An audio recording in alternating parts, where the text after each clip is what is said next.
Hi అండి. Welcome back to our channel. ఈరోజు ఈజీగా డ్రై ఫ్రూట్ ప్లమ్ కేక్ ఇంట్లోనే ఎలా ప్రిపేర్ చేసుకోవాలో చూపిస్తున్నాను. ముందుగా అందరికీ happy Christmas and merry Christmas. నేను చెప్పిన చిన్న చిన్న టిప్స్ పాటిస్తూ కరెక్ట్ కొలతలతో ఈ కేక్ ప్రిపేర్ చేయండి. పర్ఫెక్ట్ కేక్ బేకరీ స్టైల్లో మీ ఇంట్లోనే తయారు చేసుకోవచ్చు. క్రిస్మస్కి సింబల్గా ఈ డ్రై ఫ్రూట్ ప్లమ్ కేక్ని ప్రిపేర్ చేసి సెలబ్రేట్ చేసుకుంటారు. ఒక్కసారి ఈ వీడియో చూస్తే బిగినర్స్ కూడా ఈజీగా కేక్ ప్రిపేర్ చేస్తారు. ఓవెన్తో పని లేకుండా గ్యాస్ స్టవ్తో ఈజీగా ఈ fluffy dry fruit plum cake prepare చేయొచ్చు. ఈ fluffy dry fruit plum cake ఎలా ప్రిపేర్ చేయాలో చూసేద్దాం. ముందుగా ఒక బౌల్ తీసుకొని అందులో ఒక కప్పు వరకు ఆరెంజ్ జ్యూస్ తీసుకున్నాను. ఈ అలాగే మనం ముందుగా కట్ చేసి పెట్టుకున్న ఒక టేబుల్ స్పూన్ వరకు వాల్నట్ ముక్కలను యాడ్ చేసుకోవాలి. మనం రెగ్యులర్గా యూస్ చేసే ఒక టేబుల్ స్పూన్ వరకు కిస్మిస్ వేసుకోవాలి. ఒక టేబుల్ స్పూన్ వరకు వాటర్ మిలన్ సీడ్స్ యాడ్ చేసుకోవాలి. అలాగే ఒక హాఫ్ టేబుల్ స్పూన్ వరకు రెడ్ చిల్లీని చిన్న ముక్కలుగా కట్ చేసి వేసుకోవాలి.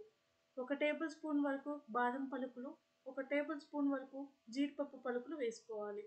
అలాగే మనం ఒక టేబుల్ స్పూన్ వరకు బ్లాక్ కిస్మిస్ కూడా యాడ్ చేసుకోవాలి. ఒక 1 టేబుల్ స్పూన్ వరకు green colour tutti frutti, red colour tutti frutti వరకు యాడ్ చేసుకొని స్పాచులా సహాయంతో ఇవన్నీ జ్యూస్లో కలిసేలా కలుపుకోవాలి. ఇవన్నీ కలుపుకున్న తర్వాత ఒక 2 to 3 అవర్స్ వరకు నానబెట్టుకోవాలి. ఒకవేళ మీకు టైం ఉంటే 1 డే బిఫోర్ ఇవన్నీ కలుపుకొని ఫ్రిడ్జ్లో నైట్ అంతా నానబెట్టుకొని పెట్టుకోవాలి. మార్నింగ్ తీసి ప్లమ్ కేక్ ఈజీగా రెడీ చేసుకోవచ్చు. ఒకవేళ మీకు టైం లేకపోతే ఒక 1 అవర్ నానబెట్టుకున్న చాలు. అదేవిధంగా ఒక మిక్సీ జార్ తీసుకొని ఒక పావు కప్పు వరకు షుగర్ యాడ్ చేసుకోవాలి.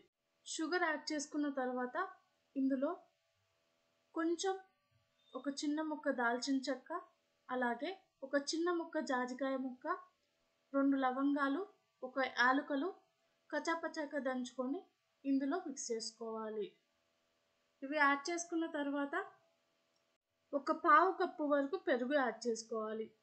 పెరుగు ప్లేస్లో ఒక 2 గుడ్లైనా తీసుకోవచ్చు. గుడ్లు నచ్చని వాళ్ళు ఈ పెరుగు యాడ్ చేసి ఈ ప్లమ్ కేక్ రెడీ చేసుకోవచ్చు. అలాగే ఇందులో 3/4 కప్పు వరకు ఆయిల్ తీసుకోవాలి. ఇది రిఫైన్డ్ ఆయిల్, దేనికి యూస్ చేయకుండా తీసుకోవాలి. ఇవి తీసుకున్న తర్వాత మిక్సీ చేసుకొని ఇలా వీడియో క్లిప్లో చూపిస్తున్న విధంగా ఈ క్రీమీ టెక్స్చర్ వచ్చేంత వరకు మిక్సీ చేసుకోవాలి. ఈ మిక్సీ చేసుకున్న ఈ పేస్ట్ని ఒక బౌల్లోకి ఈ మిక్సర్ని బౌల్లోకి ట్రాన్స్ఫర్ చేసుకున్న తర్వాత ఒక జల్లెడ పెట్టుకొని ఒక కప్పు వరకు మైదా పిండి యాడ్ చేసుకోండి. మైదా పిండి ప్లేస్లో మీరు గోధుమ పిండి అయినా యూస్ చేసుకోవచ్చు. అలాగే ఒక టేబుల్ స్పూన్ వరకు బేకింగ్ పౌడర్, ఒక హాఫ్ టేబుల్ స్పూన్ వరకు బేకింగ్ సోడా, ఒక పించ్ ఆఫ్ సాల్ట్ వేసుకున్న తర్వాత ఒక 2 టేబుల్ స్పూన్ వరకు కోకో పౌడర్ యాడ్ చేసుకోవాలి. ఈ కోకో పౌడర్ లేకపోతే స్కిప్ చేసేయండి. ఇవన్నీ వేసుకున్న తర్వాత ఒక స్పూన్ సహాయంతో మొత్తం ఈ పిండి అంతా కిందకు జారే వరకు కలుపుకుంటూ జల్లించుకోవాలి. ఇవన్నీ జల్లించుకున్న తర్వాత గ్యాస్ స్టవ్ ఆన్ చేసి ప్యాన్ పెట్టి ఒక పావు కప్పు వరకు షుగర్ యాడ్ చేసి స్ప్రెడ్ చేయాలి. షుగర్ క్యారమలైజ్ అవ్వడం స్టార్ట్ అయ్యాక స్పాచులాతో కంటిన్యూస్గా కలుపుకోవాలి, లేకపోతే అడుగంటుకుంటుంది. ఈ క్యారమలైజ్ లో టు మీడియం ఫ్లేమ్లో కలుపుకోవాలి. అదే స్టేజ్లో వేరే స్టవ్ మీద ఒక అరకప్పు వరకు వాటర్ని వేడి చేసుకోవాలి. షుగర్ అంతా కరిగిపోయి ఈ స్టేజ్కి వచ్చిన తర్వాత ముందుగా వేడి చేసి పెట్టుకున్న హాఫ్ కప్పు హాట్ వాటర్ని కొంచెం కొంచెం ఈ క్యారమిల్లో యాడ్ చేసుకుంటూ కలుపుకోవాలి. కొంచెం కొంచెం వాటర్ యాడ్ చేసుకుంటూ కలుపుకున్న తర్వాత వాటర్ క్యారమిల్ రెడీ అవుతుంది. ఈ వాటర్ క్యారమిల్ మొత్తం ప్రిపేర్ అయిన తర్వాత ముందుగా మనం ఫ్రూట్ మిక్చర్లో రెడీ చేసుకుని పెట్టుకున్నాం కదా, అందులో యాడ్ చేసుకొని ఒక స్పాచులా సహాయంతో కలుపుకొని పెట్టుకోవాలి.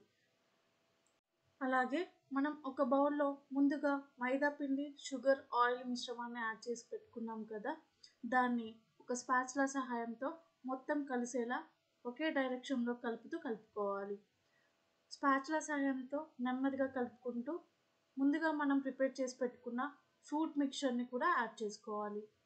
ఇవన్నీ యాడ్ చేసుకుంటూ ఈ స్పాచులాతో నెమ్మదిగా ఒకే డైరెక్షన్లో మొత్తం కలిసేలా కలుపుకోవాలి. ఇందులో ఎలాంటి లంప్స్ ఫామ్ అవ్వకుండా కలుపుకోవాలి. ఇలా వన్ డైరెక్షన్లో కలపడం వలన కేక్ అనేది స్పాంజ్గా ఫ్లఫీగా వస్తుంది. ఇలా మొత్తం కలిసేలా నెమ్మదిగా కలుపుకుంటూ ఒక 10 to 15 minutes వరకు ఇలాగే కంటిన్యూస్గా కలిపితే చాలా బాగా ఫ్లఫీగా వస్తుంది.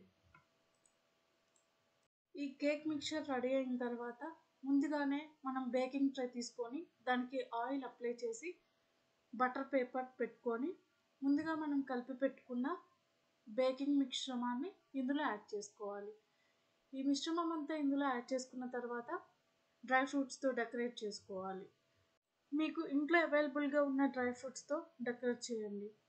నాకు కిస్మిస్, జీడిపప్పు, red and green tutti frutti, బాదం పప్పు ఉన్నాయి. వీటితో డెకరేట్ చేసి కేక్ని బేకింగ్కు రెడీ చేయండి. మనం దేంట్లో అయితే కేక్ని బేక్ చేసుకుంటామో ఒక మందపాటి పెనంని పెట్టుకొని అందులో ఒక స్టాండ్ పెట్టుకొని ఒక 10 minutes ముందే ప్రీహీట్ చేసి పెట్టుకోండి. ప్రీహీట్ చేసి పెట్టుకున్న తర్వాత మనం బేకింగ్ మిశ్రమాన్ని ఇందులో పెట్టేసి ఒక మూత పెట్టేసి ఒక 20 minutes వరకు లో టు మీడియం ఫ్లేమ్లో కుక్ చేసుకోవాలి. ఆ తర్వాత ఒక 20 minutes వరకు హై ఫ్లేమ్లో కుక్ చేసుకోవాలి. అంతా కుక్ అయిన తర్వాత ఒక నైఫ్ కానీ ఒక టూత్ పిక్ కానీ పెట్టుకొని లోపలి వరకు పొడిచి చూడండి. ఒకవేళ కత్తికి ఏమైనా పిండి కానీ అంటుకుంటే మళ్ళీ ఒక 10 minutes వరకు మూత పెట్టి ఉడికించుకోండి. ఈ కేక్ అంతా ఉడికించుకున్న తర్వాత మూత పెట్టి ఒక 10 minutes వరకు చల్లారనివ్వండి. ఒకవేళ మూత పెట్టకపోతే పైన లేయర్ అంతా డ్రై అవుతుంది.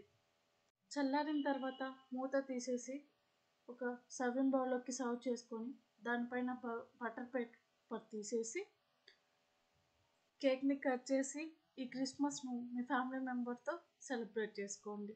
Once again happy Christmas to all. Thank you for watching. ఇలాంటి మరిన్ని వీడియోస్ కోసం నా ఛానల్ని సబ్స్క్రైబ్ చేయండి, షేర్ చేయండి, ఫాలో చేయండి. అలాగే మీ రిలేటివ్స్కి షేర్ చేసి నా ఛానల్ని సబ్స్క్రైబ్ చేసుకోమని చెప్పండి. Thank you for watching. Please follow my videos.